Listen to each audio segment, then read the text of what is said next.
Oke, sahabat rumah belajar, jumpa lagi bersama saya, Bapak Ryan, membawa mata pelajaran sejarah, dan kita akan mempelajari agama Hindu dan Buddha sudah ada sejak ribuan tahun yang lalu.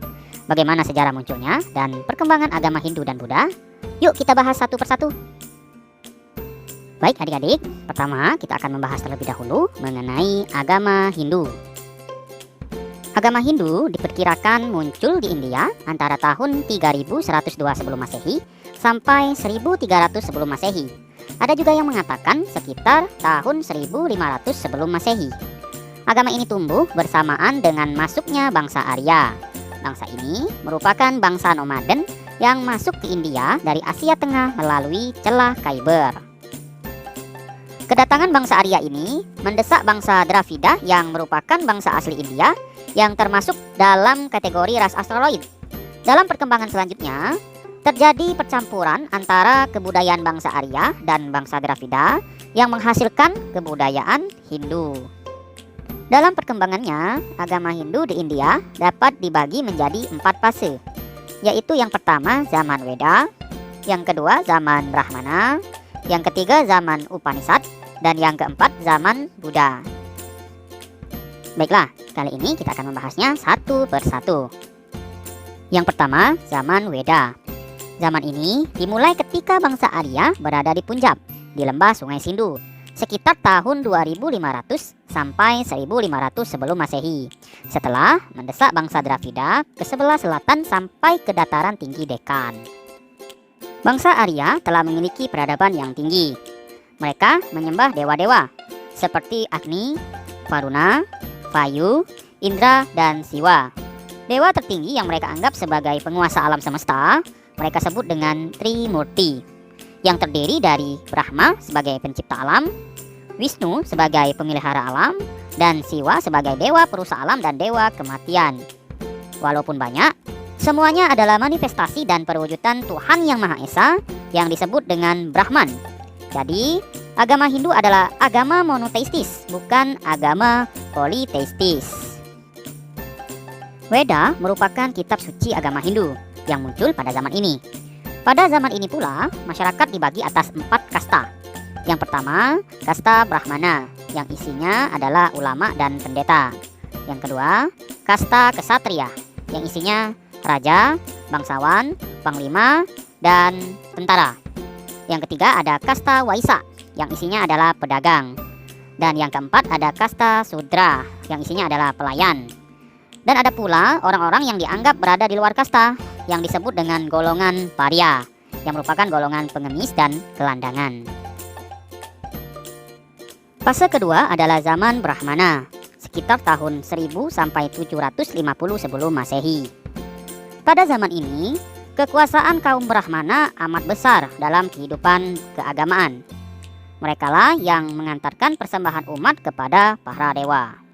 Pada zaman ini pula, mulai disusun tata cara upacara keagamaan yang teratur dalam sesuatu yang kemudian disebut dengan Kitab Brahmana. Dalam penyusunan Kitab Brahmana ini berpedoman pada Kitab Weda. Fase ketiga adalah zaman Upanishad, sekitar tahun 750 sampai 500 sebelum Masehi. Pada zaman ini, yang dipentingkan tidak hanya upacara dan sesaji saja, tetapi lebih daripada itu, yaitu pengembangan batin yang lebih tinggi. Zaman ini adalah zaman pengembangan dan penyusunan falsafah agama, yaitu zaman orang berfilsafat atas dasar Weda. Fase keempat adalah zaman Buddha, sekitar tahun 500 sebelum Masehi sampai 300 Masehi.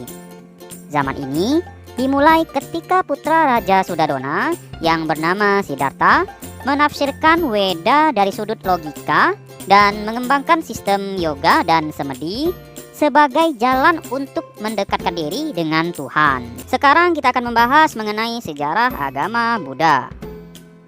Agama Buddha merupakan perkembangan lebih lanjut dari agama Hindu. Buddha sebenarnya adalah sebutan bagi seorang yang telah memperoleh pencerahan.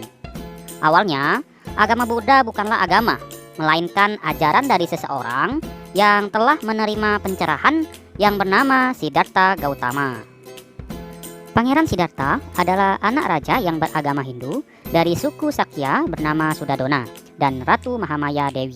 yang dilahirkan pada tahun 563 sebelum Masehi.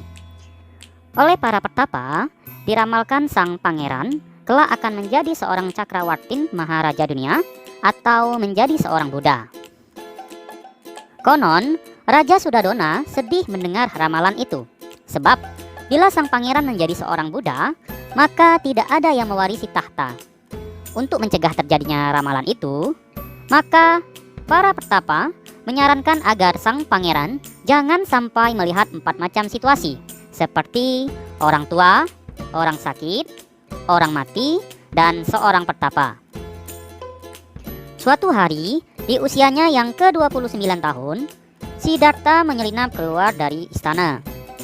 Dalam perjalanannya, ia bertemu orang tua, orang sakit, orang meninggal, dan pengemis. Hal tersebut adalah pengalaman yang tak pernah ia jumpai sebelumnya. Ia berpikir, mengapa semua ini terjadi? Apakah yang dapat membebaskan manusia dari semuanya itu? Untuk mencari jawabannya, ia memutuskan untuk keluar dari istana dan berkelana sebagai pertapa. Suatu saat, sampailah ia di kota Bodhigaya dan beristirahat di bawah pohon Bodhi. Di sini, kemudian pada saat bulan purnama, bulan Waisakha, ia memperoleh jawaban atas pertanyaan itu. Pengalaman itu kemudian dilukiskan sebagai pencerahan dan kesadaran sempurna. Sepeninggal Buddha, para penganutnya menyebarkan ajarannya, dan lahirlah agama Buddha dengan kitab sucinya Tripitaka. Pada tahun 78 Masehi, terjadi perpecahan antara penganut Buddha. Perpecahan melahirkan 2 aliran, yaitu Buddha Mahayana dan Buddha Hinayana. Ajaran dalam Buddha Mahayana lebih kompleks karena banyak dipengaruhi oleh agama dan kepercayaan lain seperti agama Hindu atau Taoisme, sehingga mengenal dewa-dewi juga. Sedangkan Buddha Hinayana mendekati ajaran Buddha yang sesungguhnya. Di Indonesia, termasuk juga Thailand, Kamboja, Vietnam, Myanmar, dan Laos, aliran Hinayana lah yang berkembang. Sedangkan aliran Mahayana berkembang di Cina, Korea, Taiwan, dan Jepang. Oke sahabat mau belajar, mungkin materi kita sampai di sini. Kita akan jumpa di materi berikutnya lagi dengan materi-materi yang lebih bagus.